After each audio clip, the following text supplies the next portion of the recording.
Hello and welcome to What We're Watching. I'm Catherine. I'm Ed. I'm Liz. And John. Okay, so we had two interesting crossover movie viewing events. Yes, went to the theater. Which is extra shocking that I went to the theater, but yes. Yeah. Okay, so there's two of them. Yes. So spoiler alert, it's going to be Downton Abbey, New Era. A New Era or just New Era? A New Era. A New Era. And also Top Gun Maverick. Okay, so I was involved in one, but not the other. And Ed was involved in one, but not the other. So that will Take all your guesses, audience. Okay, well, it will all become John clear. and I crossed over on both. Yeah, wow, good for you guys. True. All right. Okay. Which should we start with? Is anyone? I feel like Let's just do it, the oldest to the newest. So Downton Abbey first. Downton Abbey first up. Okay. So it's kind of sad that Ginny couldn't be here because she kind of coordinated a group. Motivated us. Yeah. A group sibling viewing. For those of us that love it. Ed, you don't watch Downton Abbey, No, right? I don't. Yeah. Okay. Which I Sorry. think it's very funny that John does, but mostly because he got sucked in by Mom. Mm-hmm. Yep. Though, I mean, I'm open to period, and I have no problem with that. It just might have not happened, but it did. Yeah. So you became a fan because of that, but independently do like it. But I And feel Ginny is a new fan, so, I mean, does it even count? Oh, yeah, that's because true. this was a movie, but if you go back to the origin, this was a ITV TV series that crossed over to PBS that had quite a few seasons available. 6 seasons. 6 seasons. Now, who watched originally? Because I watched like the original, had to set up my DVR to record it on PBS. By its 5th or 6th season, I was doing that. I actually was in New York with a little iPad and, early days of Hulu, had subscribed to Hulu, and I think it was on Hulu, or I just did it off the Wi-Fi off PBS. They had a couple episodes you could watch now. So I was staying in an apartment for a couple of weeks in New York at the time, and the Wi-Fi would go in and out, and there was nothing more irritating if I was in the middle of an episode of Downton Abbey and I would lose the Wi-Fi because it was like, oh my God, what just happened to Lady Mary or Edith or, oh my gosh. Or, I mean, it would drive you insane. So, yeah, I had heard about the buzz because we all grew up on PBS. Our dad Was a super fan. practically had it on in the background at all times. Yeah. And if it was on PBS, it did not matter what it was. It was appropriate for us to watch. It could be which Brideheads was wrong, but Revisited, yeah. and we're watching it at 10 years old, which is very adult. We So thought it was educational. But all majority of that is either period piece, like 50 years back in some war, or way back, like all the way to the Greek times. So nothing contemporary that you're watching. There's Didn't no we like. watch I, Claudius or something oh my crazy? gosh, Yeah, it's so what? inappropriate.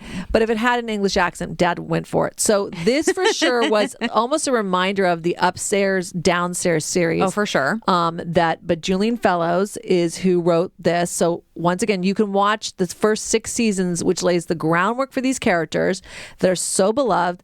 This is the second film they've done. Right. I actually didn't see that movie. what? I know. I skipped it. I don't know. Well, look, I had to go to the theater. So My and mouth again, if is on the floor. Well, look, if Ginny hadn't wrangled this, I probably would not have gone out to the theater and watched this. And the 2 to 3 weeks of heads up wasn't enough to take care of that first film?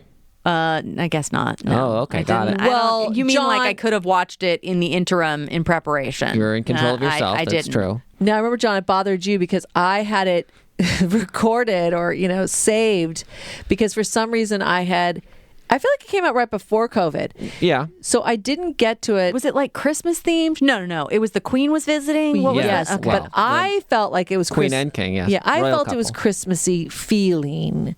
So I decided that I wanted to wait to watch it till the holidays, which took me 2 years, and then was part of the horrible, I think, Big Bear trip I just went on. But I was all prepared to watch this second one, but I didn't know I was going to go to the movie theater. But Virginia sent out the group text seeing who would like to rally and go see Downton Abbey. Which I'm very A grateful New that Era. she did. Yeah. Yeah, because the theaters are open and, we love film. So I want movie theaters to still exist. I do not want to watch everything in my living room. So I was very happy to go. And I don't think it always needs to be a Star Wars or Marvel. Like, I loved that this was in the movie theaters. So I think we basically took up a whole row almost. We did. Well, it was not a super populated screening that we went to, like the timing of it. Let's put it in context. It was like a Wednesday or Correct. Thursday. I was had it been gonna out for say. a week or 2 weeks. So I think 2 weeks already at that point. Took us a while, look, to get us all at the same time. Well, we were trying to coordinate, and we invited Mom too, because obviously she watched it, but she had already seen it. Or something. She made plans to already see it. The Plans next to day. see it. Oh, the next day. I mean, she's so busy, that woman. Like, sorry, I'm already booked. What? Yeah, well, so okay. she went to go see it without us. So, all right. So Downton Abbey, a new era. So for those of you that do know about Downton Abbey, it is about, like I said, basically a aristocratic family, maybe Yes. would be the term. Yep. In England. And you follow both the family that lives, on the upper floors of this great estate. And then you also follow the lives of the staff that basically run the estate. And that's why I said there's an old show on PBS. I don't even know if you can watch anymore. That was called Upstairs, Downstairs. Right. Of really what happens on the upper levels and what happens on the lower levels. And there's drama, Well, it's on pretty much a both. soap opera, really. Oh I mean, my like gosh. the highest No, class that's soap opera. Okay, sorry. Not appropriate. All right, sorry. Okay, John. But there's a lot of drama that goes on, and romance and scandal. I mean, there's a lot.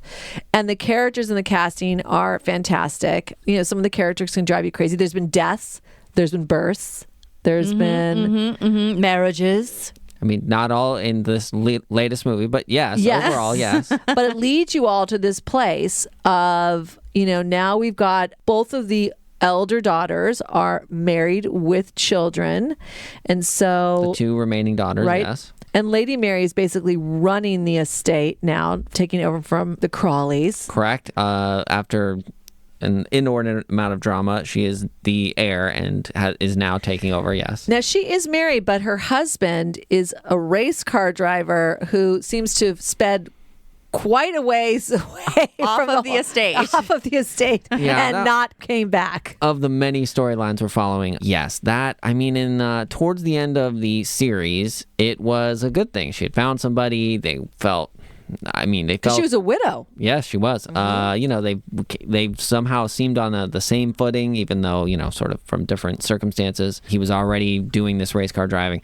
And then in the first movie, it still felt fine. He was involved or not involved. He wasn't always there. It's all good. It was fine. No big deal. Was he not in that movie at all? He was. Oh, he was. Okay. So in this last one where he's not in it and it's like a negative, this was a new wrinkle. This was new drama. Right. But, the basic story is, you follow these two sisters that are there's 3 generations represented in the house. You have Maggie Smith, who, Dowager Countess. oh my gosh, She's amazing. Julian Fellows gives her one-liner zingers that Maggie Smith just delivers like, drips of honey. I mean, they are just, slicing you with a knife with a smile. I mean, they're so brilliant. And then her son and his wife and sort of their contemporaries are the next generation. Then the daughters who, whether, husbands, friends, contemporaries. Yeah, there's contemporaries of each generation Yeah. as well. So there's sisters and, in-laws. And so each of those 3, actually It's 4, 4, really. because Yeah. there's now all these grandkids. Or We don't really focus a lot great-grandchildren. on the grandkids. They're there, but they're very Julian much Fellows had to say uncle at some point and be like, okay, I can't give them that much either, the storyline. I mean, sure. In some ways, yes, and in some ways, no, I feel like. Because, Sibby, the first grandchild, it was a big deal what her deal was. And then, okay, now Lady Mary. Now she has the kid, so now she's replaced. And now this most recent movie, part of it was that Sibby, this kid that was who had even now, because her father, who was widowed by the daughter, now has a new wife. So there seems to be a future there anyway, but then now guaranteed another future in another way from this new house. So it was Right. like the kids play in. Because inheritance is a big deal. And the way the series started was if you did not have a male heir, Yeah, that was the main that was thing. an issue. And Mrs. Crowley, who is played by Elizabeth McGovern, who is an American actress who went... The luckiest actress of all time. Okay, that's what's interesting about her. So I did a little research because I was like, what in the world? So she was smart at some point. Kind of like a Gillian Anderson went like, you know what? I could have some luck She did an expat actress. Yeah, I'm gonna go work in England. I didn't realize that Yeah. that's how this happened. Yeah, I'm Neither going to go did over I. and do series over there and play the American in some of these. And just so she was very smart in that way. I don't think anybody, even with this knockout cast, because there's a lot of series like this, you know? I mean, first of all, to write on this level, to have this many story generators and this many story and plot lines and ABC stories going in a series and much less a movie is insane. So Julian Fellowes keeping it all straight. I mean, he must have a diagram up at all times. It's incredible. I'm sorry, slight misdirect. Elizabeth McGovern married to Simon Curtis. Right, I was going to say this. This is crazy. Go ahead. So he's the director of the movie. So she's an Yes. expat through marriage. And so, but then by being there, she's gotten work through Simon Curtis. And, you know, she is a very good actress. She's a very good actress. And had a great reputation here in the United States. But, you know, we unfortunately in this industry, you know, there's an ageism, especially with women, especially if you start off as a young ingenue, there seems to be this resistance to seeing you age. It's like, hello, That's what it happens. Yeah. And wouldn't we rather see you get depth and experience and see it on your face and in your eyes? There still is some resistance to that. So she played a very young ingenue. Ragtime nominated Academy Award Best Supporting Actress. Oh did no! not I mean, recall that. her, you know, she's having a baby. I mean, who freaking doesn't love that? I mean, give me a break. She was fantastic in that. Oh, 1990s The Handmaid's Tale. Oh, that's oddly full circle. Oh yeah. But Ordinary People. So she did a lot of movies here in the 80s and was considered, you know, the young ingenue with a very innocent young face. So to be able to go over to England, Simon Curtis, her husband, you know, is a director there, and sort of reinvent herself and play these roles. Fabulous, right? There's no way she thought Downton Abbey was going to be this. And it's like she's fallen into this fabulous scenario of, you know, she's the head of this household. She's the American that married this, you know, Aristocrat, yeah. So it's a great backstory. She's done a fabulous job with it, you know, in the series and both in this movie. Julian Fellowes gives, I feel like, all the actors their little moments, their little gifts. He does do an incredible job at that. I mean, and these actors all embrace them. So this movie is about really like inheritance. It's really about moving on. So the character, and there's some, sorry, this is spoiler alerts, but please watch it. It's about, you know, the head matriarch basically moving on and tidying up her affairs. And shot beautifully. Julian Fellowes wrote the screenplay. It's directed by Elizabeth McGovern's husband, Simon Curtis. I mean, production design, Donnell Woods. Shout out to you. Oh, yeah, gorgeous. Freaking gorgeous. Did you not want to go on a vacation? Oh yeah. I mean, I will say though, for being French Riviera, it was a sort of a slightly different flavor of French Riviera for me. yeah, okay. I But can still, see that. I mean, still great. And didn't you, he wrote, there was a tension throughout. You kept waiting for some shoe to drop. And, you know, it was a good line of tension that he kept throughout it. And you're like, oh, okay, good. That's Yeah. it. Well, and they did. You had from the beginning this house that was like, well, are we going to the house or are we not going to get the house? And so therefore, is Sibby going to get the house or are we not? And then the inheritance story. Yeah, Yeah. and then the second wrinkle of why the people were going to give the house away So easily. Yes, so easily. was crazy. And then they, you know, I mean, Hugh Bonneville, who plays Robert Crowley, first of all, he looked really good in this. You know, I don't know if he lost a little bit of weight, got a little bit of a tan. I don't know what was happening. He looked great. Yes, his sort of lineage story, and it was very enjoyable.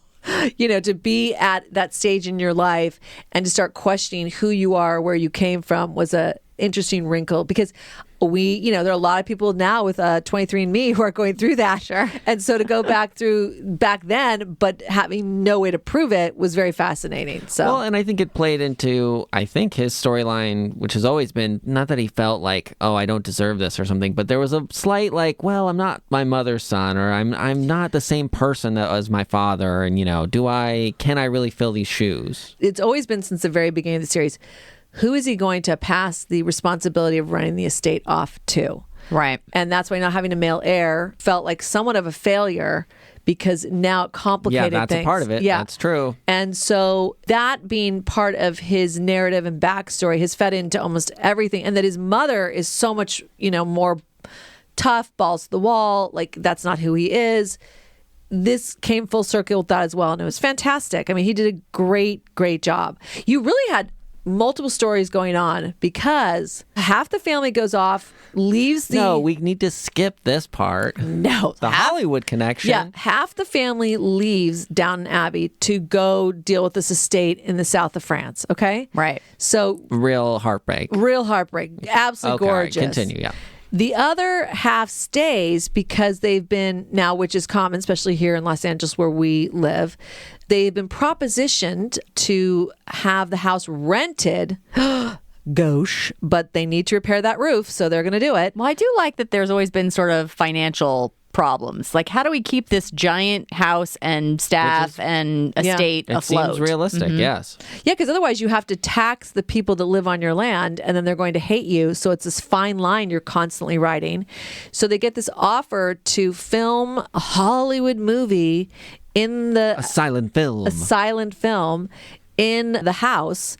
And, it's so embarrassing, these Hollywood people. And, of course, Mr. Carson is just aghast. Well, and He's horrified. Who had run the estate He for was years. the butler for... Yeah, head butler. Yeah. But though they did not reference it, but I swear, isn't it known that he did some theater as a young man or something? Yes. I swear. But they're then the worst kind of people, he says. yeah. So I guess it was buried, that. the reference in that, well, I'm saying this from knowledge, not mentioning that knowledge. Right. And this was a brilliant construct of Julian Fellowes because, you had the family go off, like I said, to the south of France to deal with this inheritance issue. And it was very she, very glamorous. And Very then, hot. And like I said... Wait a minute, south of France in the summer? Oh, God. Who comes here? Oh, my gosh. Has anybody ever come here? So then, because they agree to have this film crew come and film at the house, it's really left to the downstairs staff to stay and interact and the challenges with Lady Mary to manage that. And because of that, Well, and a reduced staff. oh, yes. God, reduced. It was mortifying. Because this is the era of, you had a male dresser, a female dresser, a lady's maid. You had butlers, servers, footmen. It's so weird. They reference these things like we understand. And I mean, I'm sure some people do. I do not. But there's a lot of people working there. So. The cooks, I've slowly got maids. There's like a fire chamber girl. I mean, like, it is insane what it takes to run this estate. So the whole Hollywood coming to film at the estate, led by Hugh Dancy, is so enjoyable. I mean, it is just the chaos that it brings in. And, they're just so mortified. And Maggie Smith. And listen, her... You're not going to... I think I'll take a tray upstairs. Yeah. Now, Penelope Wilton, who plays Isobel, who came in the TV series in a very unique way. I love her from Doctor Who. Yes. Everybody's British, basically, except for Elizabeth McGovern. She and Maggie Smith were always volleying partners with spars, and they've become... Sparring partners. Yes, sparring partners. I played volleyball, too. Well, volleying back and forth, right? Okay, so they have become pretty much great friends when they were adversaries to begin with, for sure. And just their sort of bemusement at this film crew is so enjoyable. Like, they walk into scenes like, what? I mean, there's just, and now those that know Hollywood history, there was absolutely stunningly gorgeous silent film actors. You did not need to have a voice that anybody, would like to hear, or be good to the ear. Mm-hmm. So while they're filming this, Hollywood basically transforms itself from the silent films to the talkies. And so now the actors, Dominic West, who's awesome, and who's the actress? She's gorgeous because that's on... Laura Haddock. She's apparently, Peter Quill's, the Star-Lord's mother. Oh, what? There you go. Yeah, I mean, you don't get a lot of her in Guardians of the Galaxy, but yes. Oh, okay. So they play the silent actors who are now being faced with having to talk on film. And that whole storyline that involves Lady Mary and Catherine, your favorite, because now you really need a script. Oh, my God. Mosley. I just love him so much. Kevin Dole is so good. Oh, wait. Catherine, this is why you have to see the first What? movie, because Okay, there's some what? great stuff that happens for him in the yes. and Well, why didn't you this- tell me that? Then I would have gone. First he of all- is literally my standout favorite. Oh. So, okay, you need to watch it. I don't want to ruin it for you. No. But this was, in some ways, thought you he were gets this is like, I mean, this is a phoenix rising from the ashes with this one. Yes. He really does himself a service in Oh, this one. good. Yeah. Love it. I mean, that's what the most enjoyable element of this whole movie was for me. And his it goes back to storyline. Julian Fellows. I mean, you're talking about not one of the lead actors, not initially even like a co-star, that Mosley has been elevated to like a character we can all say like, oh my gosh, we love. Love, yeah. And he steals the scenes that he's in and he chews up the scenery with them. Like that alone speaks to Julian Fellows going like, I'm going to write for you and lean into what I know you can do. I mean, it is so enjoyable. And John's right. The first movie, there's something that happens with Okay, all right. I'll make a point to watch it then. and, there's love stories with, the staff as well. I just think it's such a full world he's created that is so enjoyable, especially if you love any type of British, storylines, films of a certain era. It's just the costuming that they have to dress for dinner. God forbid they don't dress for dinner. All the meals because Mr. Carson, I mean, there's a very funny arc because he's one of the people that goes to the south of France to help manage this trip. Basically so that he's not there to witness these Hollywood Yeah, they're trying to get him out of the way a little bit. He would have been mortified. But, the French have no idea how to do it. So he's got to school everybody. And it's just, that is fantastic. We didn't get enough payoff because obviously, we heard about, well, they're speaking very loudly in French back to us. It's like, okay, they're obviously hating this and really not into whatever you're trying to do. But we didn't get the full payoff of that, I feel. Oh, you know who else steals one of her scenes is Mrs. Pattimore. She always, her and Daisy, those two are like. Oh, they are amazing. Well, it's the chef and her assistant chef, Daisy. Who and Miss doesn't always want to be an assistant chef? Yes. Yeah, mm-hmm. And Mrs. Pattimore, and that's the other thing. There's no ageism here. Julian Fellows allows love stories at all ages. The older, the better, it seems to be for him. Yeah. And so he will just go there. It does not matter the age demographic. He will, find love in your late 70s for you. Love it. Which is awesome. Thank you. Now, another character, Tom Barrow, who actually has taken over the role of head butler of the house from Mr. Carson. Right. Mm-hmm. So Mr. Barrow, played by Rob Collier. What a great... Because where he started in the series is kind of a despicable character. Oh, well, Not trustworthy. Lot of challenges and ups and downs. But then when you understand his backstory of why he felt... How do you put it? I mean, it's I don't know, disenfranchised. Yeah, really. because, obviously, if you were homosexual in that era, I mean, you could not be out. Yeah, no. You could literally be put in jail. So yeah, you can't do anything romantically and like, what is my future? What do I do? Oh, I just have to hide everything forever? And he's had these peaks and valleys of dealing with it and who he is. And the star of this movie, he's settled into the role because Mr. Carson has done a soft retirement, which they keep pulling him out of it. But Mr. Barrow is now the head butler of the estate, which is a very accomplished position to have. And yet, he's going to have to hide this huge essence of who he is, even though the family seems to understand who he is. There's some acceptance for sure. They know, but they're not really naming it. He doesn't get to do it in public, but the family knows. Yeah. Right.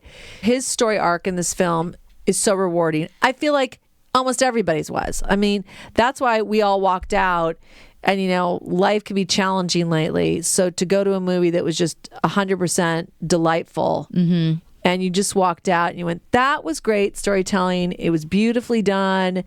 Every character had their little beat or their moment. You left us in a great place. And, like I said, there was sadness because I don't want to spoil something, but, this was about lineage. This was about succession. This was about your heritage. And so you have all these generations and eventually some of them have to pass on. So there was that as well. So and the whole Hollywood storyline, and Mary had morals because I thought at one point Mary was going to maybe be old school Mary. She did. Because we never saw that met husband. the challenge. And she was tempted by Hollywood in more than one way, for sure. She even, she admitted it to her sister, which I didn't think she was going to either. Well, those two. I mean, when you think of where this series started and where they are now, they hated each other. I know. It's kind of funny that John never saw the first. I think First looking season, back, it's seasons? maybe the first. It's only the first two because I'm looking at the synopsis from season 3, and it's like I recognize that episode. I think I maybe did this. That's where season. you merge watch. I mean, Edith has done a complete 180. She could not have been more of an annoying character and just fly in everybody's ointment. Always Debbie the Downer. And now it's like she is the wealthiest out of all of them and constantly trying to find herself, challenge herself. She looks gorgeous. Like, go Edith. Talk about a shine up. Wow. Well, that, and I mean, it's funny because, like, I was just referencing that John hadn't seen.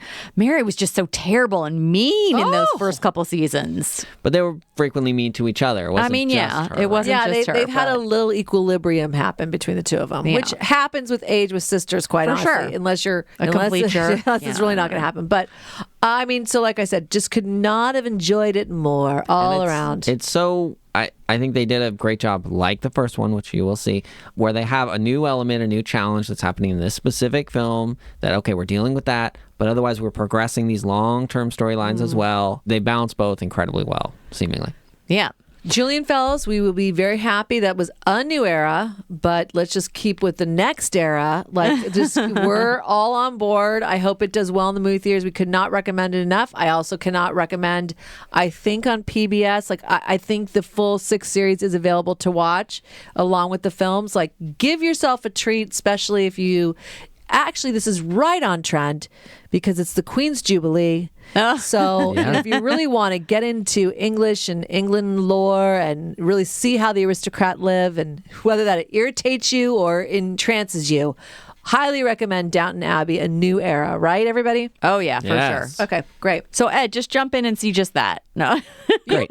Great. I'll just watch that. It is actually... It's very enjoyable, I think, even as a standalone. Yeah, I agree. Yeah. So anywhere you can get into the Downton Abbey, get on in it. The Crowley family. All right. So then the other kind of group film watching that, well, you two, why don't you guys start off because you actually saw it together. Slightly less coordinated effort to go see another feature in the theater. John and I and a friend of ours went to see it, and then also, I believe you have seen it. Did you see it with your husband and your son? Yep, I took my dudes, my Nice. guys. Maverick, Top Gun Maverick, the new flying movie. Yeah. Because that's what the old one was. It wasn't like a political drama where you're getting into the why and the how and the what of stuff. Nah, they don't really get into the politics in this one either. It's just flying. Yeah, it's just the Top Gun school. That came out Memorial Day weekend, which was right, perfect. But it had been delayed because he insisted upon a movie. Tom Cruise and, the producers really wanted a big screen release versus what has happened during the last few years, which is Just a streaming release. a streaming release, probably for budgetary reasons. The studios, whatever, they eventually have to get it off the books. Like, okay, we just got to put it out. So thank you, Tom Cruise and whoever else was on the production side of it, digging your heels in and saying, no, this needs to be seen in the movie theater.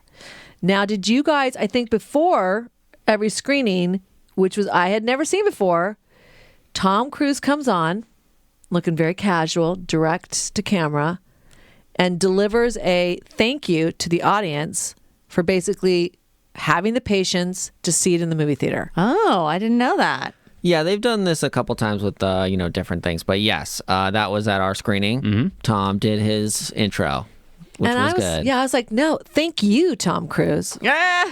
I was fully prepared for him to say, and as a added bonus, don't tell anyone about the ending. Like, that would have been a great little moment where, like, obviously people are going to say that and they're going to talk all about it.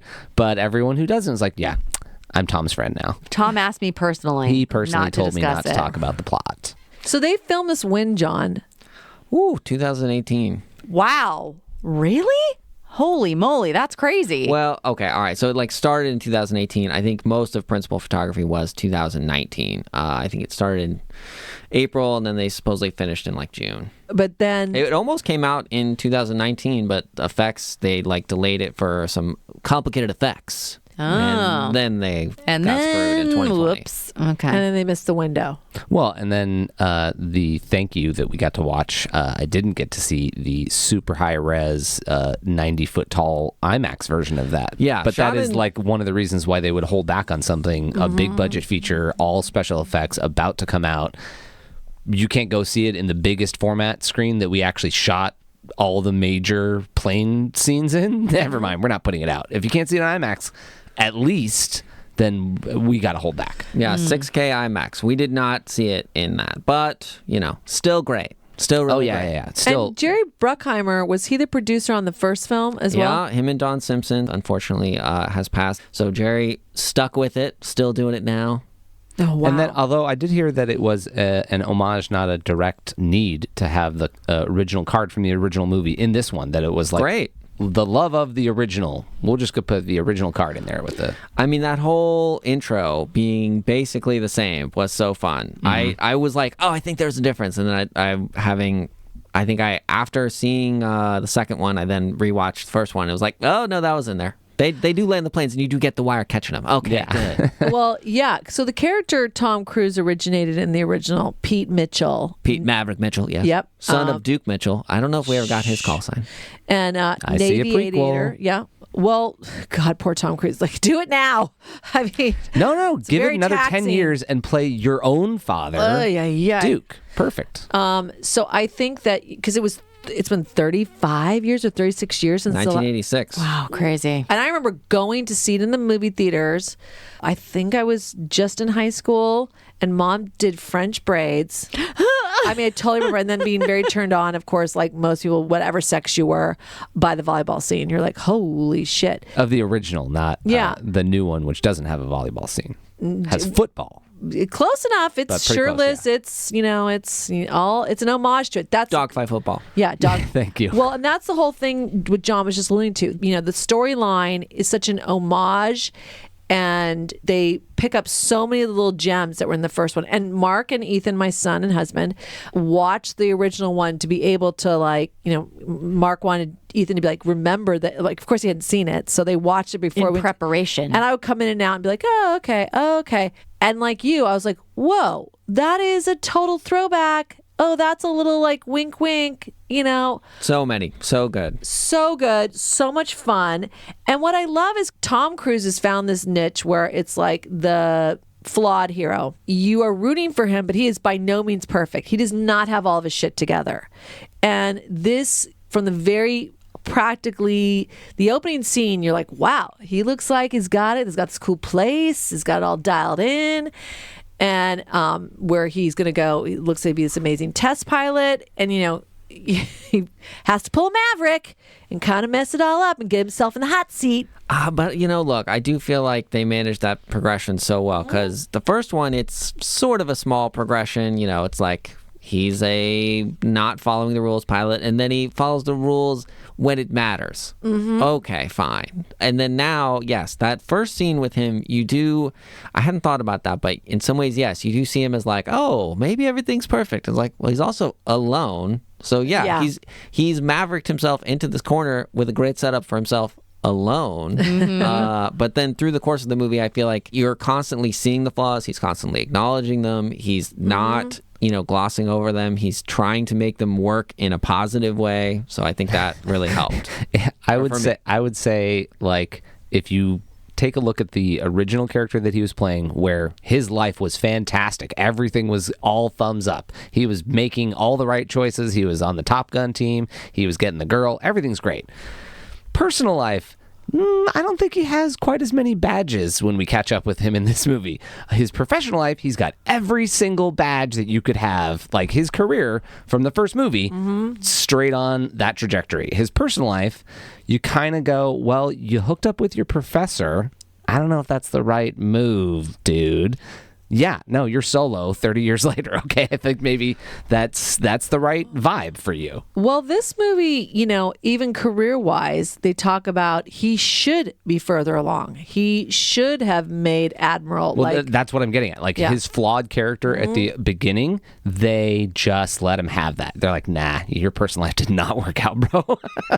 And you're fully aware of it. Like you've leaned into the success of your career and you own every other problem. You allow it. I'm awesome at this, not so awesome at everything else. Right. Yeah, I did not. It's funny not coming from so much of a military background. They made it obvious, or it seemed obvious to every character. You know, when someone of that age introduces themselves as a captain, they were like, "Still." And for me, it's like, well, is that a bad thing? Does Captain Yes. America's great. What's wrong with Captain? Well, I think that might be slightly different. But yes, in this it was like, oh right, oh apparently, yeah, and this is not good.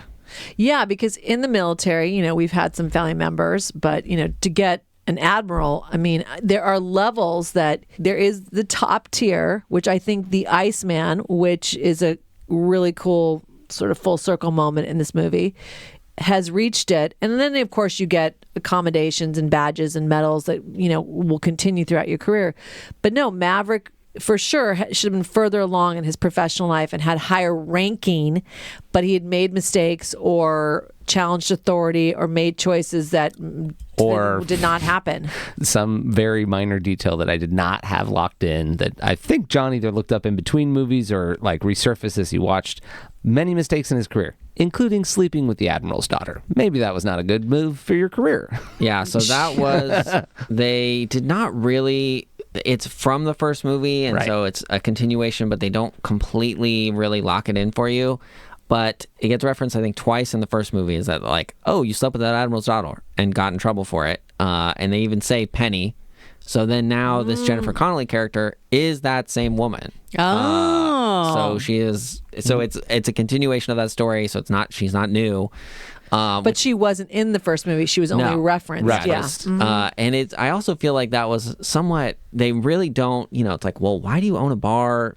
I don't know if it's on the Navy base or not, but that's basically a Navy bar. It was like, oh, because you're the Admiral's daughter. Well, you're not talking about that, but that's why. Right, yeah. There was of course, the bar was named the Admiral's daughter, so maybe we just... No, I'm just kidding. It wasn't. It was the hard deck. Hard deck. Yeah. Okay. And I think that, you know, you have Tom Cruise's contemporaries in this, which, you know, John Hamm. And, I mean, Ed Harris plays his grizzly ass, you know, gonna chew your ass out. You know, Admiral. But on the other hand, look, the level of yelling in this movie was like zero. As opposed to Maverick getting chewed out. I mean, he gets... A lot. Absolutely twice. And there's like one like about him, you know, when he buzzes the tower.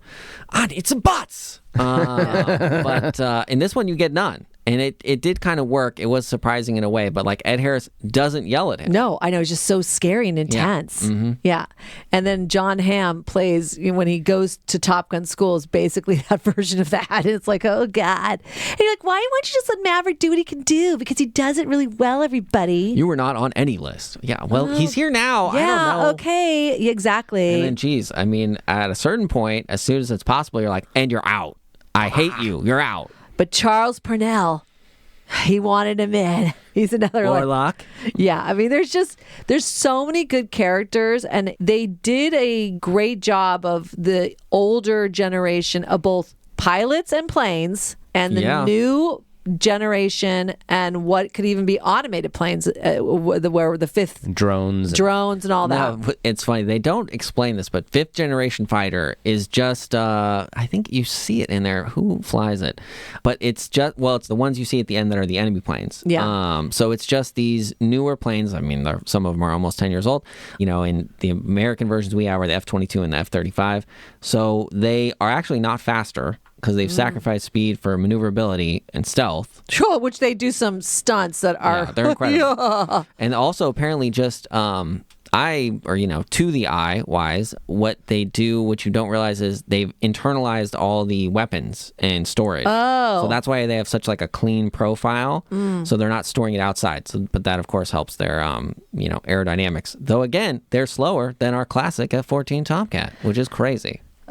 But Catherine, you knew all about this. I mean, I'm just listening to this going like, But wait, how what did about you- the okay, sure. afterburners? How come no planes have more afterburners? What can have more afterburners?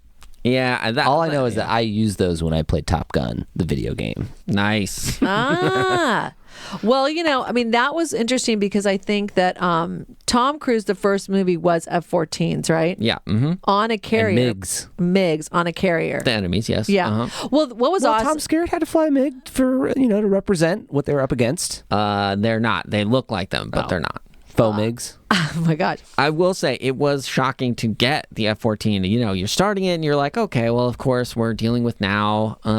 But then, I mean, there's a scene. I mean, look, it's part of the climax, which is incredible. Mm-hmm. But there's a moment where it's like, okay, something's happening. And there's like, I did this to the person next to me. I was like, it's F-14. That's going to be an F-14. Yes, we're coming back. Right. I did the same thing where they're like, I don't know how we're going to get back to what I really want. I want OG Tom flying OG plane. But right now we got a test plane. That's great. Well, Great. We're not going to see the test plane again. before we come back to the test plane, I will say the other fun thing about the F-14 was like, fully acknowledging that these are old planes. And Right. like, apparently they've been retired. So in America, there are none that are operational. All engines have Wow. been taken out. Really? The one they used is from San Diego, like Air and Space Museum, did not have an engine. So, What? So when they fire up that engine in the movie, it's not real. CG. But I think one country, Iran, is still using them. But otherwise, it was, he's like, oh, wow, this is different. And like, just so different. And just like, then they have a new pilot in them. And it's like, I don't know. This is old, man. I don't know what to do. I don't know if this bag of ass will fly. It is excellently appropriate for a 40-plus-year-old. We're giving Tom a lot of credit on that one. He is almost 60. Shush, I'm bringing him back into my range. A 40-plus-year-old dealing with some 20-year-old. Obviously not 20 because we're talking Top Gun school. He got held back by 4 years, whatever. So the younger generation going, stick shift? What is stick shift? I don't know how to do that. Yeah, and I mean- Analog radar. How do we turn that shit on? There's a switch, dude. And when you reference the younger generation that comes in, that Tom being sent back to Top Gun to basically train this class of elite pilots who've already graduated the Top Gun class, but it's either the top of the top, that Maverick is going to come back and teach some maneuvers for the special assignment. The story arc that happens with Miles Teller, who does a fantastic job. I don't want to ruin it for anybody, so I'm not going to sort of say, the background of his character is great. And you have an Iceman character. Glenn Powell does a great job as Hangman because you really kind of want to hate him because he's such a dick.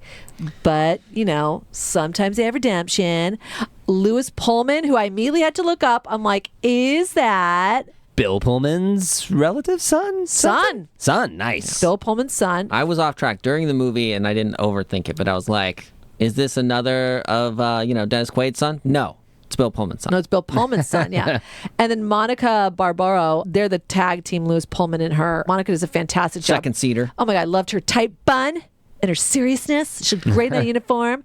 And then I thought the Greg Davis character, because he was the one that kind of blacks out a lot, but is trying to hide it. Which I'm like, well, how did you even graduate the first round of Top Gun? Well, look, I mean, this was a high G maneuver. They were going okay, up yeah, to, okay. like, You're defending him. All right, okay. I mean, yeah, they okay. don't usually fly at 9 Gs apparently. So Yeah, that was, this isn't a space flight. So These were sort of the top students of the class that get a little bit of highlight because there were more students that don't make the cut. well, it is Yeah, sorry to let you know this, Catherine. If you go through the cast and you're like, ooh, I'm excited. Now I'm totally going to watch it because Manny Jacinto is in it. And I love him. From The Good Place. From The Good Place. yeah. Mm-hmm. yeah, unfortunately, they really only focus of the 12 in the class, only 7 get time. So 5. And then really 4 more time than the rest.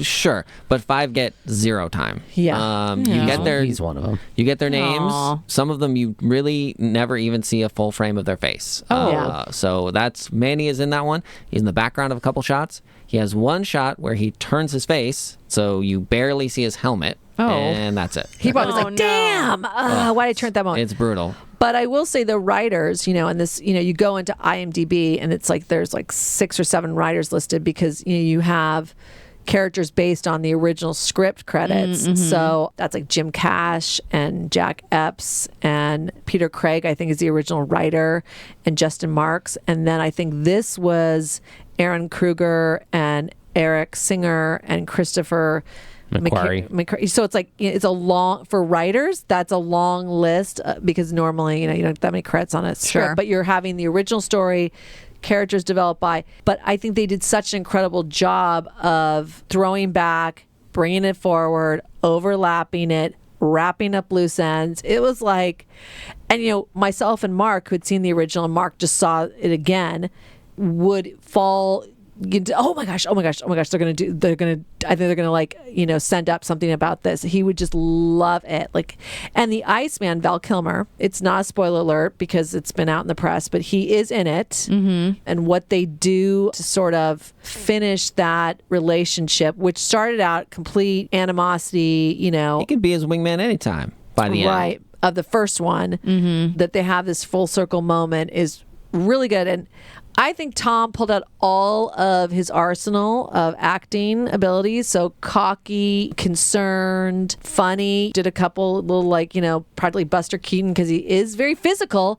You got the full flat out Tom Cruise run, which you freaking have to have in every movie. It's so awesome. It's like, you're like, how did you not have a heart attack at the end of that? How many takes did you do? It's always like full equipment as well. He was in great shape for this movie. Oh my God. Because our sister Rosemary goes, oh, did they do a scene like the volleyball scene? The original had a volleyball scene where all these guys in jeans. Yeah. One's of in sweatpants. Take it easy. Yes, okay, I'm not going to get tacky, but highlight a particular area of his anatomy. So not for all of us, but sure. Yeah, Go so ahead. jeans, no shirts. The only guy that had a shirt on in the first movie was Goose because he probably was like, oh my God, help me. Because everybody was Val Kilmer, all the actors were so buff and slackered up with oil. I don't know how. They're just out in the hot sun sweating because, look, Miramar is near San Diego, but they're also a little inland. Might have been a little hot. Yeah, there. so they're playing beach volleyball in the first one with their dog tags and aviators, and it's very hot. So the new 2022 version of it is this football game. Dogfight football. Once again, pretty much in jeans, or there might have been some bathing suits, but very much a throw up of it. Well, a throwback, a throw up. I feel throwback. I feel like it might be practical because it's like you're getting assigned to this thing. Like, how much time do you have to pack? What are you bringing? Where? You're right. It's not like, oh, I've got this plan for today, and I knew what I was going to bring. It's like, no, I'm just in the military, and this is what I got. But shirtless, sweaty, all these hot bodies, and you think, well, here's Tom Cruise. These kids, most of them are probably not even 30 years old. Tom Cruise looked good. He looked solid, Did he, am I wrong? Did he bow out partway through? He's like, I'm a little tired. I'm going to take a break. He scores a touchdown. After he schooled them, Ed. And God. then he's done. Yes. Yeah. But it also times up perfect because then he gets to say hello to the love interest, and then the boss comes in. So it was obviously great timing. This was What are they doing? Yeah. They're playing football. I was just playing. It's fine. I'm fine. I'm not out of breath. He could have picked a different beach that was not ironically placed right in front of his love interest's house. It's by the base. What is he going to do? Boom, right there. But, all those type of things, they just hit all the marks. Not important, but, there is a lie at the root of this. What? Top Gun, not in Coronado or on North Island. Oh, where Moved is to it? Nevada. Oh, Nevada. What? Yep. Ooh. Well, okay. Um, Oh, actually, I remember hearing that years ago that the base was moving.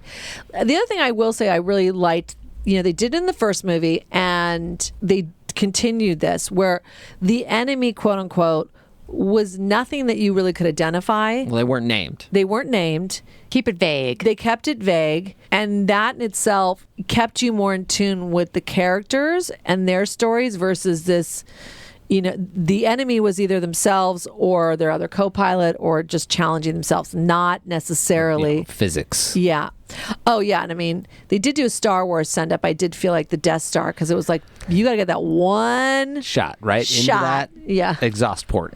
Yeah, it was. Okay. That was maybe unfortunate, but it was like, well, if you're trying to come up with the most challenging scenario that doesn't involve other planes, okay, I guess. Oh, yeah. The last act was just nerve-wracking. Whew. Yeah, it and some of the things that happened, they're like, oh no, wait a minute, the thing I didn't want to happen did happen. Yeah. Now what's going to? I don't know what's happening. Very nerve-wracking. And then I even felt like at one point there was a send-up to Wizard of Oz, like looking up over into the enemy camp, like, hey, ho, ho, ho. Like, how are you getting down there and going to get scared? I don't know if that was the full Wizard of Oz, but it was a great moment for sure. Yeah, I mean, just you can put some things aside, what are the personal beliefs you may have about Tom Cruise. It was so enjoyable. And if you believe in movie making, it's like these are the type of films. Like I said, it's not a Star Wars, it's not a Marvel. Like we need other movies in the movie theater that bring people in. And I think it's doing fantastic numbers. Oh yeah. Yes. Yeah. It's Tom Cruise's best movie domestically. He never had $100 million domestic movie. Oh How really? is that possible? That's Mission crazy. Impossible. It's apparently true. I don't know. It's wild. $100 million opening weekend? Yeah. Well, yes. Ah, okay.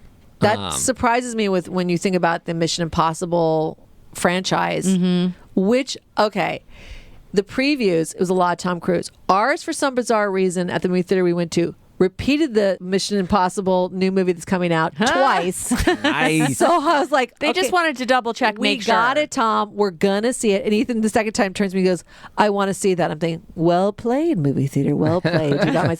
And then we had the, thanking us for attending the movie in the theater. A lot of Tom. So it was yes. like, wow, this is a lot of Tom pre-movie. I mean, I think we just got 15 plus minutes of you, before the movie even started.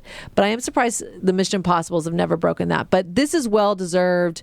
It's also something that I feel like age-wise spans a huge gap. There really isn't anything that's quote unquote inappropriate for anybody over the age of it's intense. So maybe a 10-year-old plus. I mean, your 8-year-old, depending on how he is. Well, those little girls might be about to see it, so we might get a review soon. Our young nieces, yeah. I mean, it is intense. It is nerve-wracking. Even, Ethan would say at one point, hold my hand, because he got all nervous. Even in the nerve-wrackingness of it, like just a minute or two ago, you compared it to other giant blockbusters that have come out that we're expecting to see, like the Marvel movies or the Star Wars movies. Those have a fantasy element. Not only do you already buy into because you're going to go see it, you're like, yeah, I buy into the fantasy element. Then there's also like a evaporation of the real threat because it's a fantasy. So the bad guy's not a real bad guy. This movie, although highly intense, there's a payoff that is so base level, real, non-superhero, non-Marvel, non-outer space. Two dudes who've more or less successfully accomplished their mission badly, having a moment afterwards. Like, that's not in any of the other movies where, like, oh, that mission didn't go great. We're barely made it out. Kind of your fault. But also, we're happy to be here. So it's so much more accessible as a giant, big, exciting, adventure than these fantasy ones for, like, a young kid like Ethan. Ethan could go into the military. He could go into the Navy. He could become a pilot, and he could actually fly one of those planes in real life. You can't really make an Iron Man suit yet. So there's some realness to this movie, even as intense or as fantastical as the storyline is. It just still has, like, that element that you could take almost all your family members to go see. Yeah, you forget that most action movies, especially now, are not quite real, but this is fully in the real world. Yeah, and actually, it can be inspiring. I wonder if there'll be an uptick of, any type of Navy / Air Force enrollment. First one certainly had that. Yeah, so because also partially criticized for it, but right, I don't know if this one feels the same. It didn't feel it didn't feel like a propaganda film. It really didn't. It was really the Maverick's journey of himself into a different phase of his life, of where you might be closing a chapter, and how do you control that chapter of your life. Well, and I think that actually works to the benefit of you're so distracted by Maverick's story that you're not like even someone who is younger and like is thinking about like, well, this was so exciting. Now I want to be a pilot. It's like, well, you're so distracted by what Maverick is doing. You're like, I'm not thinking about if I could be a pilot. I'm just thinking about what Maverick's doing. Like I said, they gave us so many of the moments, him on the runway on his motorcycle, I had his leather jacket. Looking back at the first one, I was like, okay, I recognize that this bike, this old Kawasaki that he's using, is from the first one. Got it. Yes. I do not recognize this 55 crossed out sticker that they're highlighting on. They don't show it in the first one. You can see that there's a white sticker there, so it's there, but you didn't see it in the first one. No, there is a lot of little, So good. good. Yeah. I mean, Easter eggs, as Catherine likes to say. Yeah, sure. And so, Goose being sort of haunted by what happened with Goose from the first one pays off in this one as well.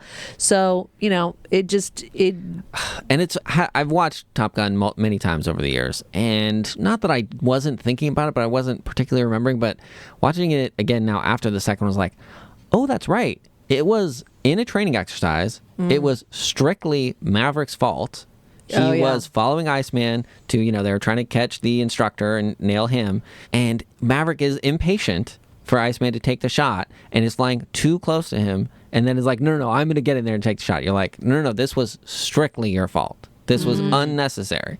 You're like, yeah, that is a lot of guilt for sure. And you can see it. There are moments throughout the film that it haunts them, and one of the characters that comes in adds a whole additional layer to it. So yeah, and you also get, our quote unquote villain in, Glenn Powell as Hangman. Also, it's like, I don't even really know the story, but how about I stir things up? Yeah, You're whoa, like, dude, what are you doing? Love it. This is serious. You love it. But that's where you go, thank you, Jerry Bruckheimer and Tom Cruise, because those of us that love movies and love this type of entertainment, that you are willing to put yourself, your money, your skills on the line, because this was not a big CGI green screen film. This was real, like Eddie said, both story, plot line, and then effects. I mean, all these kids, like real practical effects. Like they shot planes, they got permission. They are the only feature film to ever have license to fly under 100 feet, period.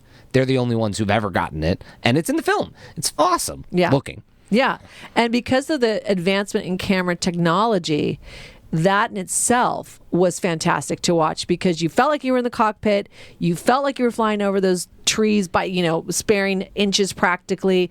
You felt all that because of where we are today in the technology. And unless you have people like Tom Cruise, who totally loves his business, his show business life, and is willing to make films like this, it's like this just trickles down. It makes it possible. We don't want to lose movie theaters. We want movies to be made so you have small, intimate stories all the way to blockbusters like this. We have everything in between. So, like I said, it was like at the end of it, it was like, no, thank you, Tom Cruise, for bringing this to the theaters. It was totally family fun, all-around entertainment on Memorial Day weekend. It'll probably be in the theaters for a couple more weeks.